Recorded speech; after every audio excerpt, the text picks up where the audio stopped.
La Regione Veneto diventa imprenditore, andando ad investire là dove prendono origine le start-up.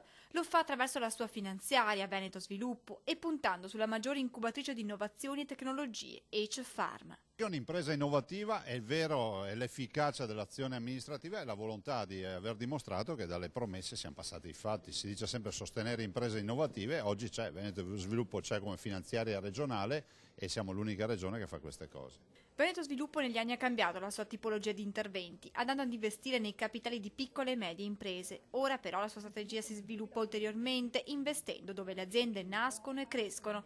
La finanziaria regionale entra nel capitale di H-Farm acquisendo una quota del 4% e investendo 1,5 milioni di euro che andranno in concreto a dare linfa alle aziende appena incubate, ma anche a quelle già radicate sul territorio e che puntano a crescere ulteriormente. Questo rapporto con Veneto Sviluppo per noi è fondamentale perché ci avvicina ancora di più al territorio, ci rende partecipi di quelle che sono le esigenze del territorio, avremo una loro persona dentro il nostro consiglio di amministrazione, possiamo ragionare ancora di più in una logica geografica di far crescere qui qualcosa di molto importante. Veneto Sviluppo arriva così ad investire sui giovani che lavorano ad H-Farm, 350 attualmente, a cui se ne aggiungono 50 ogni semestre, in controtendenza rispetto ai dati sulla disoccupazione giovanile al 23,5%. Noi qui stiamo cercando di portare tutti i giovani consapevoli che sanno come interpretare questa cosa e vogliamo mettere di fronte a loro appunto le esigenze delle aziende, perché unendo queste due cose possiamo portare veramente grande valore sul territorio e creare qualcosa di unico.